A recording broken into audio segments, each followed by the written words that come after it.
Yo, what's going on, everybody? Hope all is well. So today we have a special guest on the podcast, and I was just sharing with my guests that, hey man, I had a countdown for when we actually have this episode because I was excited about it, and it's one of those things where you get guests on your episodes, and you know that they're going to bring value to all of you, and so like I said, I'm ecstatic to have Mitchell on the podcast today. Mitchell, welcome to Fast Forward Mindset Motivational Podcast. That's a long word, but hey, it's my podcast. You get to do what you want, man. welcome to the cast, man, and go ahead and tell us a little bit about yourself. Share your journey. Sure, man. Well, first of all, I want to say, James, thanks for having me on the show, man. I really appreciate the opportunity to talk to your people. And you're right, man. My whole aim here is to provide as much value as possible. And that's the intention of today, and so yeah, I can tell my story, certainly, because I think a lot of people have turning points, and often when I get on conversations and shows like this, that's the question, and for me, there were really 2 points. The first one was a fight. The second one was a funeral. Okay, so the first one, the fight. So I want you to picture, I was in the living room with my wife. And we were about 3 years into marriage. We started fighting over money, and that morphed into something about me working too much, not being present. That spiraled into, I don't know what else. But if your listeners are married, you know exactly what I'm talking about. Exactly. Yeah. And like I said, up to that point, we had been married for about 3 years. And honestly, James, it was a tough 3 years. We fought a lot. And but there was something about this one. This fight was our rock bottom, and it was different. And for the first time in my life, I felt like, man, I don't know if I can fix this one. And deep down, I knew that if something didn't change, this marriage was going to be over. You see, to give you some context, I was recently let go from a senior leadership position that I was in. And, for me, my career was everything. It was my calling. It was my identity. A lot of men, can resonate with that. Yeah. And I spiraled into depression. I was 60 pounds overweight. We were $100,000 in debt, and I was medicating with drugs and alcohol, trying to cope, and I was getting dangerously close to divorce. Like I was telling you about, I was checked out, stressed out, I'm burned out. And it was tough, man, because, I'd seen success professionally, in growing organizations and leadership and building teams and all those things. But why couldn't I figure out my life personally? How was it that I was so powerful at work, but powerless when I got home? Maybe your listeners have been there, and to back it up even more, like I came from a dysfunctional upbringing, right? I had a non-existent relationship with my father. Alcoholism, drugs, crime were littered throughout my family growing up. And I was sort of caught in the middle of it all. And so I knew where I came from, and I knew that I wanted something different from my family, but I could feel myself getting pulled back into the trauma of my childhood and repeating the same mistakes my family had made. When I would yell at my wife, I could hear my dad in my own words. I could hear his voice, and I hated it, but I knew I was called to more, but I didn't know how to do it. And at times, James, I felt like I was trapped. I was two different people trapped in the same body. There was this like dualism, like how could I lead meetings at work and build teams like a boss? But when I came home, I didn't even know how to talk to my own wife, and it was this duality that was kind of tearing me apart. And so the second defining moment for me was about a week after that fight. We were at, and this is the funeral part of the story. I was invited to sing at the funeral of this wealthy philanthropic man. Tons of people, it was like 2,000 people showed up. And this man lived an incredible life of accomplishments and all those different things. And the minister at the funeral asked the congregation a question that shook me to a core. At the end, he asked, "Are you living a life worthy of imitation? If you were to die tomorrow, would you be proud of the legacy that you left?" And James, as I was preparing to sing the last song in that funeral, I could barely choke the lyrics out. Because all I could think about was if I walked out of this church and I got hit by a bus, no one would say, "I want the marriage that he had. I want the body that he had. I want the joy that he had." That all they would say is probably he struggled for a long time and then it was over. It was sad. And that's the thing at funerals, man. People tell stories about, the person who had passed away, because at the end of the day, that's all we have left. And so by the time I packed up from that funeral, I was determined that I would rewrite my own story, because up to that point, one chapter of my story was my childhood, and that was a sad one. The next chapter was the one of my marriage, and that one was a story of struggle. That was a chapter of struggle. But right there and then, I committed to write a new story, not just for me, but for my family. And I know it sounds intense, but I decided that I needed to die to the man that I was in order to become the man I knew I needed to be. Right. Right. And so I surrounded myself, man, with men who my ceiling was their floor. You know, they were living where I wanted to go. And I gathered these guys around me. I began to study, like I became a voracious reader. And James, within a year and a half, 18 months, we paid off $100,000 of debt. We completely restored our marriage. I lost 60 pounds and restored my health. And I was clean of substances and distractions. I was calm, confident, and content, right? Now, why is that information so why is that information and that transformation so important? It's because I realized that if I could have all the wealth and the influence in the world, but if I was sitting around the Christmas tree at the end of the day alone, what would be the point, right? I was chasing success, and I realized that I actually had it all backwards, because if it was important for me to perform anywhere, it's at home first, you know, but more importantly for my family. Because we've all heard of generational curses. And if you have children, it's statistically proven that they will become us, right? My son, exactly.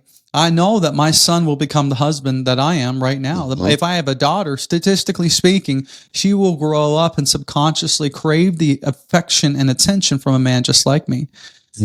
So I must be a good man now, right? That was powerful, Mitchell. That was powerful. Yeah. Yeah. And so here's the thing. If I have a daughter, you know, I need to be a great man, because if I want her to bring home a great man someday, then she needs to be able to see greatness when she sees it for herself. You know what I mean? 100% true. Yeah. And so that was my story, man. And then I ended up helping people, you know, friends of mine around me. And then someone challenged me and said, hey, if you really want to have influence, you should start a podcast and start telling people about your concepts and your theories and how you changed your life. So I did that. I started the Dad Nation podcast. And within 6 months, I had listeners all over North America. And then they started reaching out and said, would you be willing to coach me? Did you sell anything? Could you help me? Yeah. And so for me, you know, that's what I started doing. And now I can honestly say, man, this generational curse is going to stop with me, because my children will have my story to read and to learn from, and they will never have to know what it looks like or feels like to grow up with drugs or alcohol in the home. And they will do the same for their children. And you see, every family has a curse breaker. And for me and my family, I am the curse breaker. And for me to use my story to transform the lives of other men, well, in my opinion, that is a life worthy of imitation. Right. It is. That's a powerful story. Thank you, brother. Thank you. You're welcome.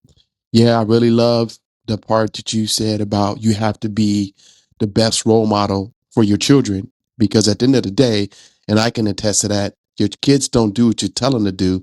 They do what they see you do. 100%. Right? And if they see you living life just making bad decisions, they're going to grow up to do the same thing. I mean, we all make bad decisions, but I mean, there's a level of decisions that you can make that's going to make your life a lot better for you and your children. Absolutely, man. And that's my driving force, right? So, and if I can do both, if I can, you know, raise great children, because again, I'm not raising children, I'm raising adults. Yeah. Right. Right. They're not going to be children for very long, and it's my responsibility to do that. But if I can do that and also help other men and end these cycles, then that's a win-win, man. Well said. I like that. It's definitely a win. Yeah. Yeah. So I know you said you have some other, you know, things to share with us for us, like, you know, diving into how do you really turn the corner to get to that full transformation. But tell us a little bit about the Dad Nation, the podcast. Yeah, man, absolutely. And thank you for asking. And yeah, I'd be happy to teach you some frameworks that I teach my one-to-one clients, you know, in a little bit. But for the Dad Nation podcast, that's, you know, it's just basically, you know, at the end of the day, James, I help high-performing men reclaim their home, their health, and their happiness. Okay. Right. So we talk marriage, we talk mindset, and we talk fitness. Mhm. And so the Dad Nation podcast is for men who want to level up in those areas. And we talk about everything that challenges us as men, husbands, and fathers, whether it's parenting, whether it's marriage, Mhm. whether it's our struggling with, eating or security, insecurity, or, eliminating self-limiting beliefs, or, you name it, man, we get into it all. And so I think there's a Nice. real need for it in It today's is. world. And that's why I think the podcast took off, because there are so many men who are struggling in silence. And so this, Yeah. I think, is proven to be a great resource for them. It is definitely. And a lot of us as men grew up without a father in the home, so we don't know how to be fathers, and we just live in life, watching someone else that was probably a bad example. That's where my story was a little bit different. I had a father in the house and a mom. And so, my father taught me definitely what it is to be a man, how to raise your children. Now, some of his habits weren't the best habits that he exhibited in front of us, but for the most part, he did teach me how to be responsible and raise children, right? And so, I love the idea of the Dad Nation, and I love the point of where you said a lot of men are struggling.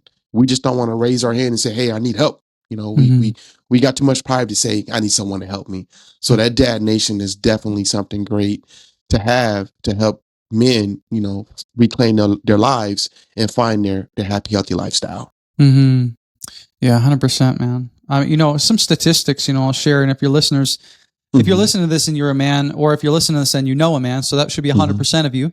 Yeah, exactly. I want to encourage you with this. What you do as a man matters. Today in the US, we know 1 in 4 kids will grow up without a father in the home. And society, some parts of society might tell us that men don't matter, but the numbers say otherwise. Let me share some statistics with you that'll blow your mind. 63% of youth suicides come from fatherless homes. Yeah. 90% of homeless and runaway children come from fatherless homes. 85% of kids with behavioral disorders come from fatherless homes. And this last one, which is wild to me, 71% of high school dropouts come from fatherless homes.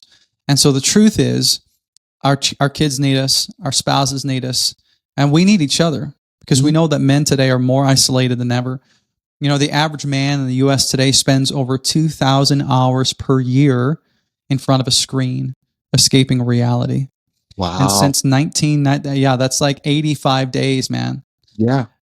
Since 1995, the number of men with 0 close friends has jumped from 3% to 15%, which means that men are lonely, they're silent, they're disconnected, and it's killing us, literally.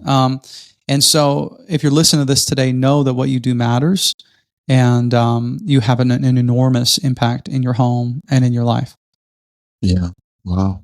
Those are some great statistics to share, and that gives men the full breakdown of the importance of being available for your children. I always say, Mitch, you don't have to be the best dad in the world, but you do have to be present, right? And a present dad says a lot about him, about him being there for his children, because without his presence, we just heard the statistics. With you being there, your children has a way better chance of growing up to be successful, or choosing a great lifestyle versus a street lifestyle is what I call it. Yeah, 100%. I tell my clients all the time, listen, your wife, your family's not demanding perfection, they're demanding presence, right? Or they don't need perfection, they need your presence. And we often have this all or nothing mindset. It's like we need to do everything right, get everything perfect, or else it's not good enough. And it's like, that's not what they're looking for. They just want you to show up. Give them your eyes. Be where your feet are. Just be present in the room. Right? So it's huge. Yeah. I feel like I learned that a little bit later in the game. My youngest is 22 now. And I learned, made a lot of mistakes when they were children. Bad habits, in front of my children, not happy with myself, yelling at my wife. And it's like, I kick myself now, like you made that mistake. So if your children grow up to be that way, it's kind of your fault. And so that's why I got into coaching people into living a happy and healthy lifestyle, because I was like, I don't want someone else to make that same mistake. And I'm willing to be vulnerable enough to say, hey, I wasn't the perfect person in the world, but I want to help you all make a better decision in life so your kids can reap the benefits of that. That's powerful, man. And you know what? I got a lot of listeners or clients who are younger fathers, and if you're listening today and you have a kids who are under 12, I want you to hear this. By the time your children are 12 years old, 75% of your time with them is gone. Wow. By the time they turn 18, 90% of your time with them is gone. Yep. It drastically reduces as they age. And so if your children are under 12, spend as much time with them as you can, because these are the moments that they're so formidable and you can have an enormous impact on them. And these are the things that when you're 85, when you're 90 years old, should you live that long, you would trade every penny you had to go back into these days. And so seize every moment, be present and focus, because what you do, what you say matters, right? It's huge. Yeah, definitely. It's a great share. Can you talk a little bit about the framework for the transformation? Yeah, absolutely, man. And really what this is, because, I said that I talk a lot about marriage, about fitness, about mindset, but at the end of the day, everything comes down to mindset. Because we get stuck in limiting self-beliefs, we get stuck with insecurities, pain, trauma from our past, and it affects our present life and it affects our future. And so, when I work with my men who are trying to repair their marriage, it's really just mindset at the end of the day. If they're working with eating better, or working out, it's mindset at the end of the day. Right. And so I ended up developing this framework around it, and it's just really called the author's advantage. Okay. And I'll kind of start with this because a lot of us think that we are a victim from our past, right? But you're not broken, right? You're just living a story that someone else started writing for you. See, for most of us, our lives feel like a story we didn't choose. Kind of like my story a little bit. We inherited chapters of pain. And these are lines written by maybe a harsh father, or a school that labeled us, or trauma that we never asked for, or, relapse that made us just think that this is just who we are now. But we're going to challenge that today for your listeners, okay? Because here's the thing. As children, our environment shapes our mindset, okay? How you're raised, your environments shape how you think, how you see the world. Or you could say your environment shapes your attitude.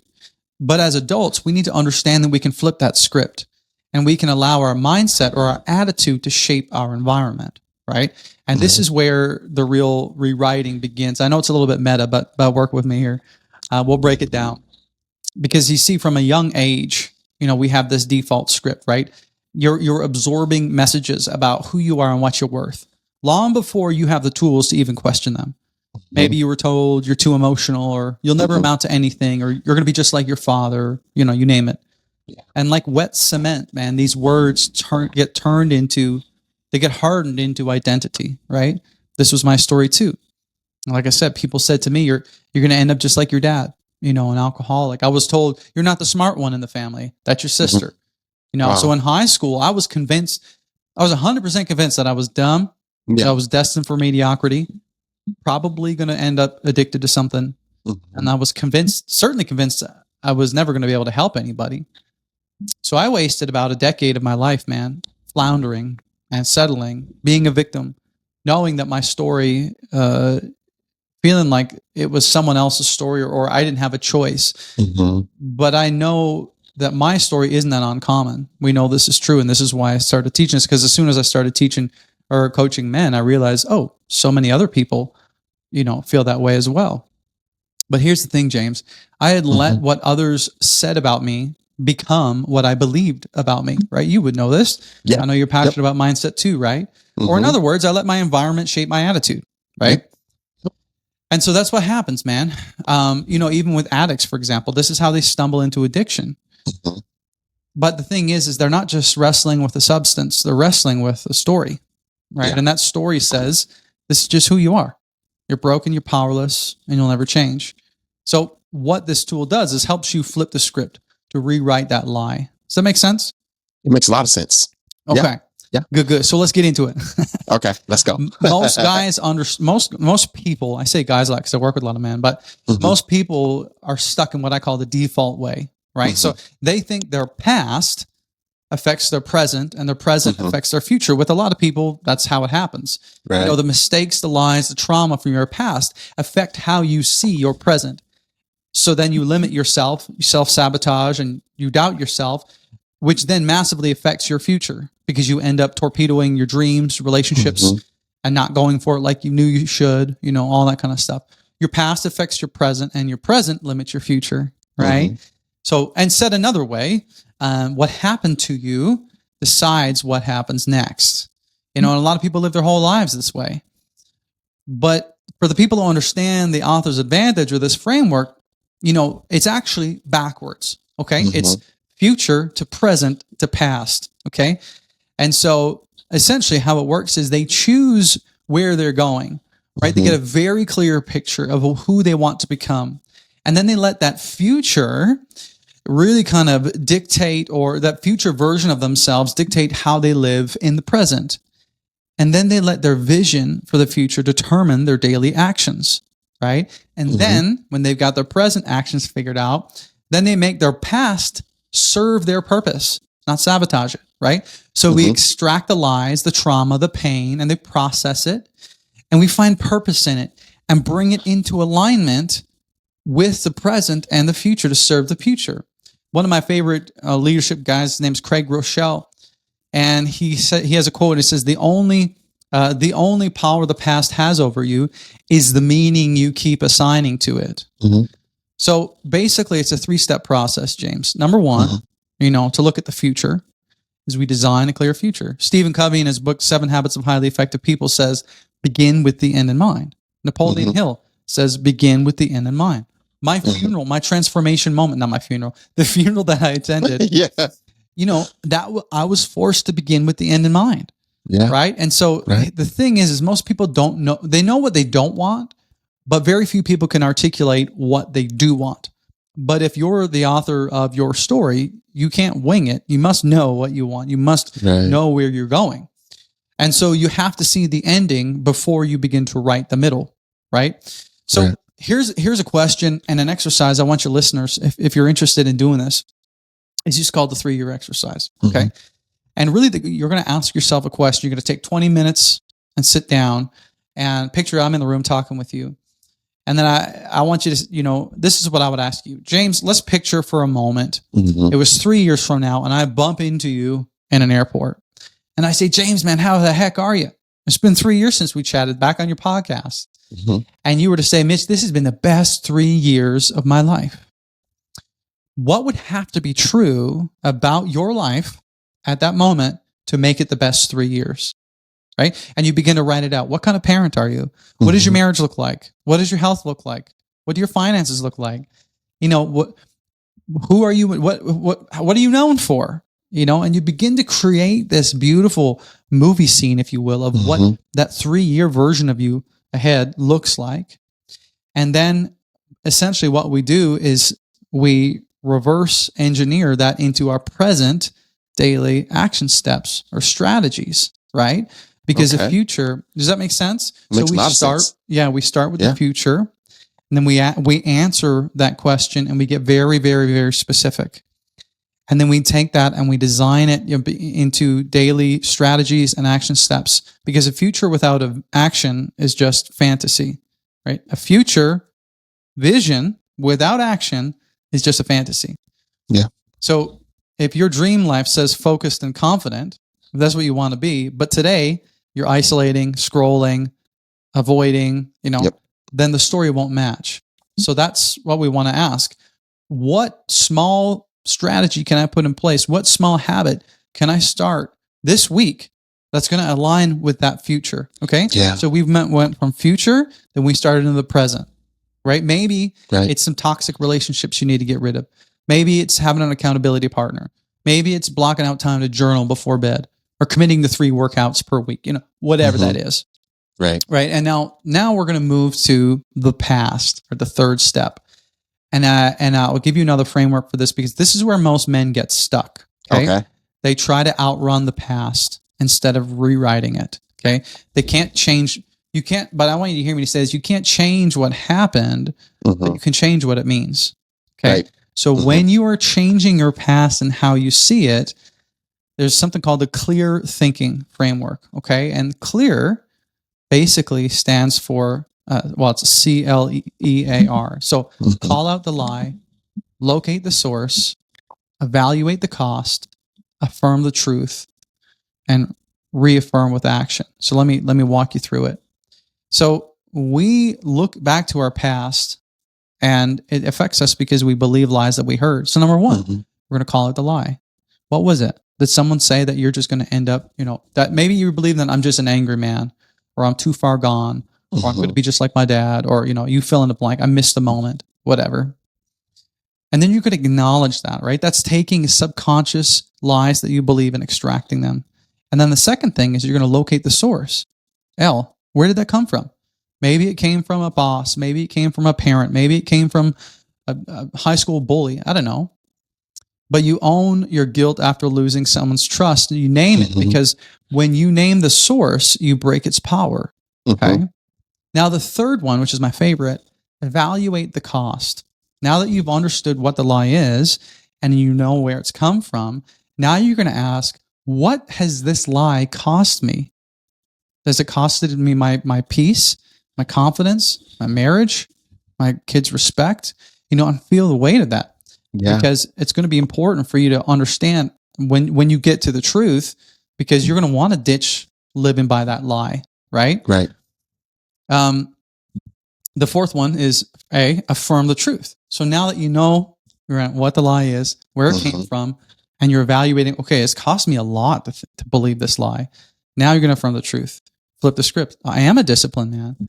I'm a faithful man. I'm not defined by my past. I'm led by my future. Whatever that truth is, again, you're correcting it in your mind, right? This is the deep work. And you root that truth in your calling or your faith or the vision you have, whatever the case is. And the fifth step is R, right? Reaffirm or reinforce that truth with action. So how can I live out of this new truth, right? Don't just say it, live it. So what's one action you can take this week to prove to yourself this new belief, right? Maybe it's journaling in the nighttime. Maybe it's sending a text of gratitude to your spouse. Maybe it's apologizing to someone that you've hurt. But for so many reasons, neurologically, we know that this works. I love this quote from Dr. Joe Dispenza.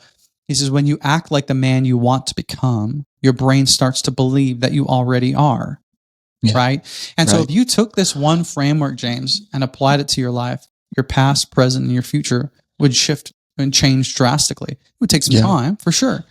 But this is the work that so many people avoid, which is why they stay trapped in reliving the same mistakes and reliving the same frustrations and inevitably living the same year over and over and over again until they die. And this last quote from Mark Twain, which I don't know if you've ever heard it before, but he says, most men die at 27, but we don't bury them until they're 72. I have heard that. That's a great quote. Yeah.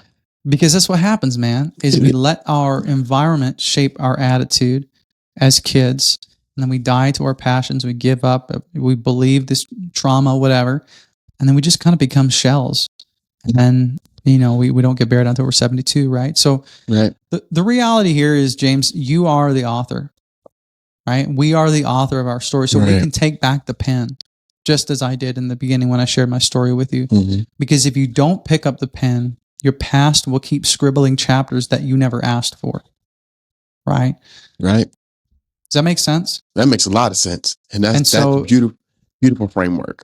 Yeah. So that's a little bit of, what I teach my clients. And it's dense, but if you actually unpack that, if you listen back to the episode and unpack it, and do this work with the author's advantage and the clear thinking framework, and extract those lies and reverse how you see your life, right? Get it, like I said, begin with the end in mind, get super clear on where you want to go, reverse that into daily actions and strategies, and then speak to your past and eradicate the lie, rewrite the story, and bring it into alignment with where you're moving, right? So when I was growing up, I was told, like I told you, and you're just going to be an alcoholic. You're just going to end up like your dad. And now I say, and that could have kept me where I was. Actually, I was dangerously close to becoming that. And now I say, you know what? It's actually because of that I'm better equipped to help people. Yeah. Because of that I am so much more passionate and driven to break this curse. And actually, I'm thankful for it Mhm. because it's given me a tenacity and a drive that I would have never had otherwise. Right. That's how we claim the story and move it into alignment, right? Yeah, To serve our future. So that's it, man. What do you think about that? that's beautiful. I love it. And let me tell you one thing. You said something that really stood out to me, is that it's a great framework, but some of us don't want to take the time to do it. And Yes. just want to say this to my listeners: if you take what Mitchell broke down for you, and you actually willing and you want to rewire the way you think and live a different lifestyle, the framework has to be done. There's no cutting corners. There's no, I'll do it tomorrow. If you want the change, you've got to put in the work to have the change. But once you make the change, life gets that much better. But yeah, you got to go through the rough part. I've heard people say you got to swim through peanut butter to get to the water. And that's what the scenario is, right? Yeah. Once you swim through the water, it's a lot better for you. So yeah, I love your framework, Mitchell, because a lot of people, they hear it, but they don't hear it. Mhm. Right. But sounds like how you break it down with your clients is that it's in pieces, right? Mhm. It's not saying, hey, here's all your framework, go do it. It's more like, we'll do this step number 1, step number 2, and then step number 3. So it's great. Yeah, man. And that's, I think, what you need to understand is in this process, you have to have grace for yourself and know that, you do this at your own pace, your own journey. Because if you make it, and that's the thing, a lot of guys, which is important for us to have a mission. It's important for us to have a purpose, but we can, if you're anything like me, you can just obsess about it, and you die on it, because you're like, I have to do this. This will be perfect. Right. And it's like, well, no, have grace with yourself. Understand you're on a journey, take it piece by piece, and know that it's these small commitments over time that's really going to help change your life. Right. And so don't look elsewhere. Don't look to Instagram. Don't look to whoever's what they're doing. Forget everybody else, man. They're not living your story. Because that's another big problem is we get stuck in that trap of comparison. Right. Yeah, we do. Hey, and if my listeners would like to reach you or contact you, what is the best way to do so? Yeah, man, you could check out, just go to my website, dadnationco.com. Okay. Or my YouTube, feel free to check that out. All of my podcasts go on YouTube, subscribe to that to get updates and all those things. I do 3 different things for your listeners. Number 1, I do content, which is obviously the podcast, content, coaching, and courses. Right. So obviously the coaching is pretty straightforward. But the courses is something I have that's called the High Performance Husband. And essentially it's everything that I teach my one-on-one clients in an online program. Okay. And it's very expansive. And I actually teach this framework step by step in that course as well. But I'll tell you what, James, for your listeners today, I'd love to give them a free gift if you're okay with that. Yep, definitely okay with that. So if you're listening, you're in a long-term relationship or you're in a marriage, and you feel like maybe your date nights have become board meetings, or you're no longer soulmates, now you're roommates. I have something called the Connection Code, which is simply just 50 questions to spark the fun and get the fire back. Okay, these are 50 of my favorite questions to connect deeply with your partner. And they cover everything from like having fun, to your passions, to it gets a little heated too. We talk about some stuff from the bedroom, all kinds of stuff, man. It's nice. so good. That's the good stuff, though. Yeah, right. Yeah, it's scary, but it's good stuff. Yeah. And it'll turn up the heat, man, for sure. And so I know so many of my clients have used it and it's impacted them powerfully. So whether you're on a date night, or maybe you put the kids to bed, pour up a glass of wine, take 2 or 3 questions off of this thing and just engage your wife in conversation because she wants to be connected with emotionally. Right. So this is key. So you could just download, I'll give you the link to it, but you could also just go to dadnationco.com/code. And you get it there, but you can put it in the show notes below. Okay, I will definitely. Hey, and then one last question for you. Yeah, hit me. What is one tip that you could share with my listeners on how to rewire the way you think? I mean, I know you went over some great framework today, right? And I think that kind of leads us to the water. But just one tip as to how you can rewire the way you think. Yeah, the biggest thing, is what is a bit of a long-term play. But something that I've done, and I call this the power hour. Okay. Real simple. Just every night before you go to bed, I want you to write down 3 wins from the day. And then you're going to write down 3 wins that you're looking for tomorrow. And so what this does is over time, it subconsciously rewires your mind. You know about the concept of neuroplasticity, but it's such a simple thing where like you will literally change the way you think, and it takes maybe not even 10 minutes. Yeah. And it primes your subconscious mind because you're planting seeds, because your subconscious mind actually goes to work while you sleep. And so the last things you think about determine what you wake up believing, right? And so if you end the day, the very last thing you do is you focus on gratitude, you focus on the wins that you got from the day, and then you start looking for wins tomorrow, then your mind is going to be opened up to be looking for those things the next day. So it's a powerful, simple, practical tool that I call the Power Hour. So try that. Thank you. That's a great share. Well, and just for my listeners, just so you know, I am going to put Mitchell's contact information in the podcast episode description. So if you want to reach out to him for his services or listen to his podcast, you'll definitely be able to do that by going to the show notes. Hey, well, that's all I have, Mitchell. You've been a great guest. You share some very valuable information, and I like the fact that it's for men, right? Because I feel like women mature a lot sooner than we do, and they seem to pick up better than what we do, right? And it's just guys having that guidance. I always tell everybody, my wife has been my guider for years now. Without her, I really don't know where I would be. And so I take a lot of her feedback now without taking it personal, and allow my insecurities to make me feel less than. And so it's great that you have something for men so they can understand the what that meaning is in your life. And not only that, I like the part about the marriage, because I'm assuming that in the piece about sharing about making the marriage better, is saying, hey, respect your wife and listen to your wife, because some of the stuff she says is valuable. Oh yeah, 100%. And they're obviously they're so different, and they're designed that way by design for a reason, so that we can grow toward one another and learn from one another. That's the whole point of a marriage, right? So instead of letting your differences drive you apart, have the humility to ask yourself, how can these differences bring us together? What can I learn from this woman? And then women, what can I learn from this man? You know, if you can have that attitude, man, it can be a beautiful thing. Two-way street, right? Yeah. Yep.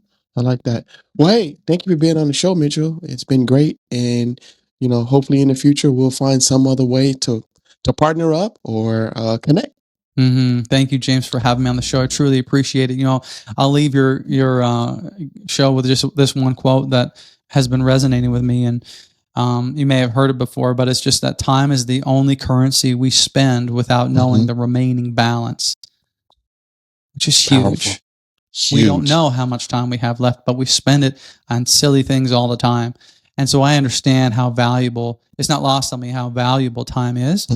And so thank you for giving me, and thank you, your listeners, for giving me 38 minutes of your time, because it's it's a huge sacrifice. So thank you. You're welcome. And thank you for sharing your information on Fast Forward Mindset Motivational Podcast. You have a wonderful afternoon, and thank you.